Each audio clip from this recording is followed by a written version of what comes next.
आदाब, नमस्कार, अस्सलाम वालेकुम नाज़रीन। पल पल न्यूज़ के न्यूज़ रूम से मैं हूं आपके साथ नदीम अकरम।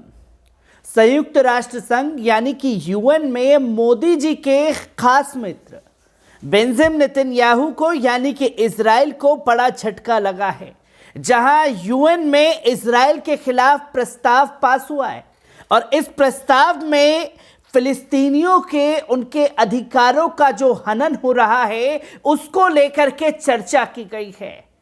और सबसे बड़ा जो झटका लगा है वो भारत सरकार से बेंजामिन नेतन्याहू को लगा है, क्योंकि तमाम अंधभक्त जब जंग छिड़ती है फिलिस्तीन और इजराइल के बीच में तो आई लव इजराइल का ट्रेंड चलाते हैं।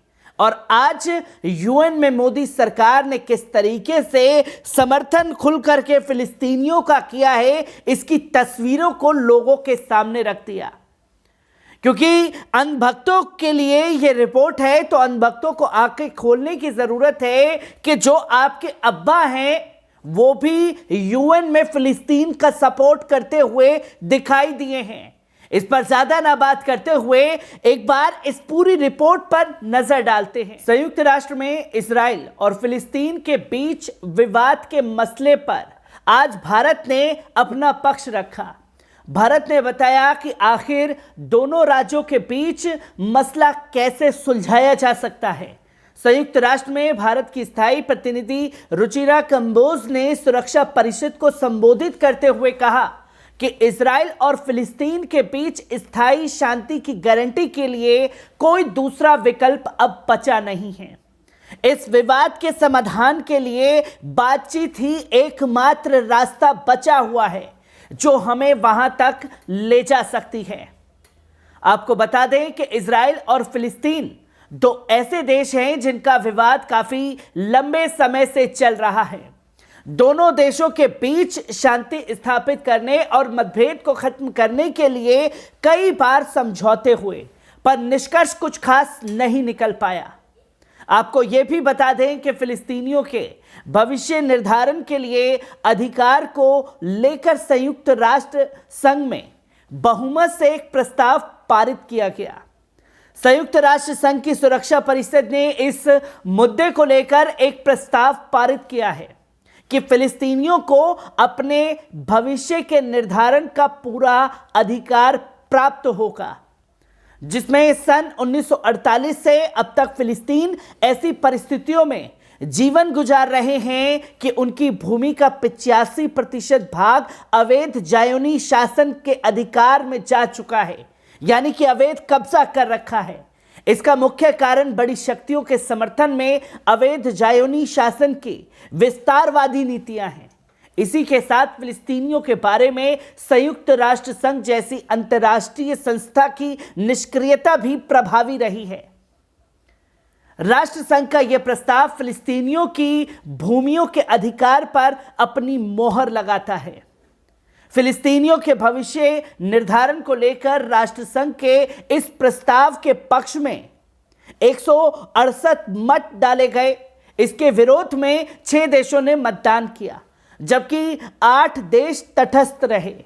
इस संबंध में हमास के एक नेता ने हिशाम कासमी का कहना है कि सुरक्षा परिषद के इस प्रस्ताव का विश्व के अधिकांश देशों द्वारा समर्थन यह बताता है कि पूरा विश्व और पूरी दुनिया फिलिस्तीनियों के भविष्य निर्धारण के फैसले से सहमत है। साथ ही से यह भी पता चलता है कि वे अवैध जायोनी शासन के अतिग्रहण के विरोधी हैं। सुरक्षा परिषद के इस प्रस्ताव के 2 संदेश बहुत ही स्पष्ट हैं।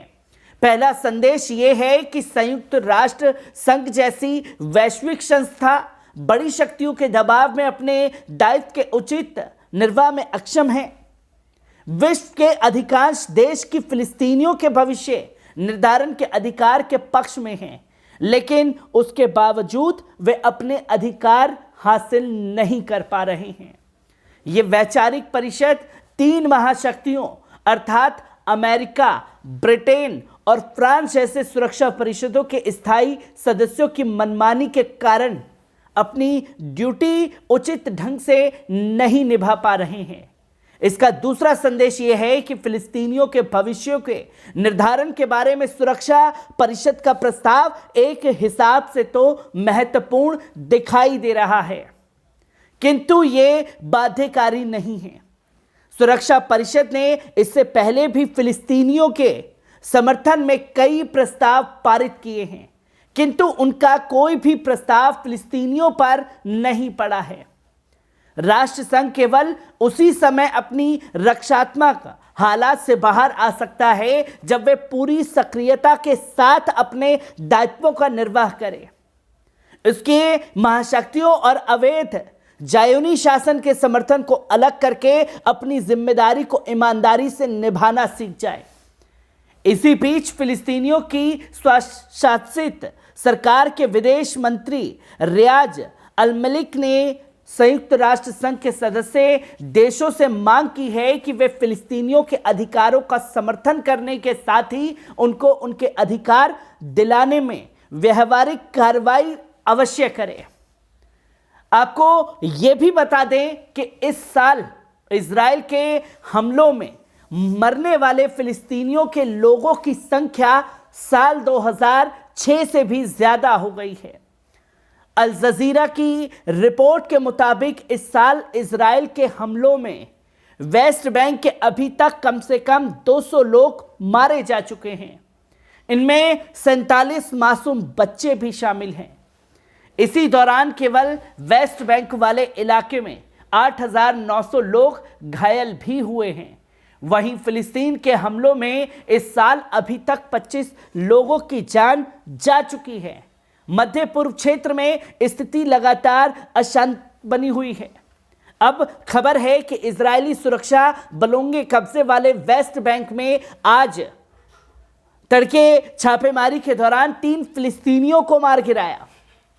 फिलिस्तीन के स्वास्थ्य मंत्री ने इजरायली की ओर से की गई फायरिंग में मारे गए लोगों के बारे में जानकारी भी दी। हत्या के विरोध में फिलिस्तीनी लोगों ने एक दिन का बंद का ऐलान भी कर दिया। इजरायली बलों ने नॉर्थ वेस्ट में जेनिन शहर और उसके शरणार्थी शिविरों को निशाना बनाया। इस क्षेत्र को फिलिस्तीन देशद्रोहियों का गढ़ माना जाता है और इजराइल ने हाल के महीनों में इन इलाकों में अपनी छापेमारी भी तेज कर दी है। अधिकारी फिलिस्तीन समाचार एजेंसी ने बताया कि जेनिन के निवासियों ने और इजरायली सेना के बीच कई बार टकराव और हिंसक झड़पें हुई, जो कि सोशल मीडिया पर प्रसारित पुरानी तस्वीरों में 3 में से 2 फिलिस्तीनियों को दिखाया गया है।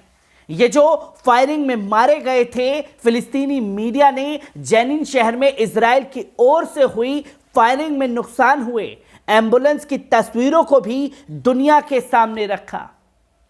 हालांकि मीटिंग कर ली गई, मीटिंग में इजराइल के खिलाफ प्रस्ताव भी पास हो गया, पर इन सब के बावजूद इजराइल को ये तमाम यूएन में पहुंचे हुए देश रोक क्यों नहीं पाए हैं, जहां 168 देश खास तौर पर समर्थन कर रहे हैं फिलिस्तीनियों का। ये 168 देश अगर खुल करके इजराइल को चेताना शुरू कर दें तो इजराइल जो जुल्म ज्यादती फिलिस्तीनियों पर कर रहा है वो शायद रुक जाए, जो कि तस्वीरें लोगों के सामने समय समय पर आती रही हैं। पर जिस तरीके से मोदी हुकूमत ने फिलिस्तीनियों का समर्थन किया है वो यकीनन काबिले तारीफ कदम है।